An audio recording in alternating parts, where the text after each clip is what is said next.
High, সবাই কেমন আছো?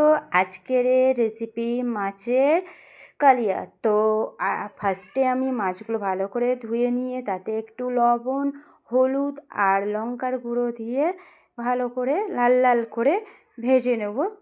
তারপর একটা পেস্ট বানাবো। তো এখানে আমি মিডিয়াম সাইজের দুটো পেঁয়াজ নিয়েছি, আর নিয়ে দিয়েছি দুটো মিডিয়াম সাইজের টমেটো, আর অল্প একটু রসুন, আর কিছুটা আদা, আর দেব কালো সর্ষে আর সাদা সর্ষে দেব, গোটা গোলমরিচ, গোটা জিরে দিয়ে এটা একটা ভালো করে পেস্ট বানিয়ে নিলাম।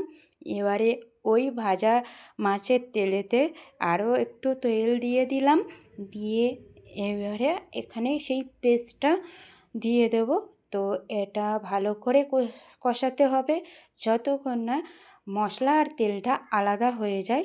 যখন দেখব মশলার গায়ে থেকে একটু তেলটা আলাদা হয়ে গিয়েছে, তো হ্যাঁ, এই কষাবার সময় একটু পরিমাণ মতন লবণ দিয়ে দেবে অবশ্যই। তো এটা আমার ভালো করে এবার কষানো হয়ে গিয়েছে। এতে আমি এবার একটু দিয়ে দেবো হলুদ আর হচ্ছে লঙ্কার গুঁড়ো। তো আর কিছুটা দেব গোটা কাঁচা লঙ্কা। লঙ্কাগুলো একটু মাঝখান থেকে আমি কেটে নিয়েছি যাতে একটু ঝাল ঝাল হয়। তো এটা একটু কষিয়ে নিয়ে আমি 2 কাপ মতো পানি দিয়ে দিলাম।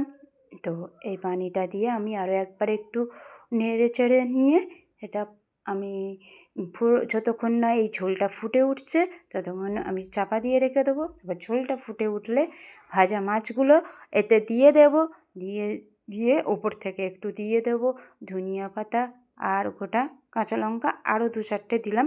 এবার ওপর থেকে দিয়ে দিলাম একটু জিরে মরিচের গুঁড়ো আর একটু গরম মশলা। তো এটা আমি আরও 5 মিনিট চাপা দিয়ে রেখে দিয়েছিলাম, আর অবশ্যই 5 মিনিট চাপা দিয়ে রেখে দেবে। হয়ে যাওয়ার পরেও সঙ্গে সঙ্গে খুলবে না, কিছুক্ষণ পরে খুলে দেখবে মাছের কালারটা খুব সুন্দর এসছে আর ওপর থেকে তেলটা ভেসে থাকবে। দেখতেও যেমন লাগে খেতেও খুব সুন্দর হয়। তো এই রেসিপিটা তোমাদের কেমন লাগলো তোমরা অবশ্যই জানাবে। আর আমার ভিডিওটা যদি তোমাদের ভালো লেগে থাকে তাহলে লাইক আর চ্যানেলটা সাবস্ক্রাইব করে দেবে। আরও নতুন নতুন যদি তোমরা কোনো রেসিপি দেখতে চাও তাহলে অবশ্যই কমেন্টে জানাবে। আর তোমরা এইভাবে যেমন আমার ভিডিওগুলো দেখছো বা আমাকে সাপোর্ট করছো, এর জন্য তোমাদের অনেক অনেক ধন্যবাদ। তো আজকের ভিডিওটা এই পর্যন্ত। বাই।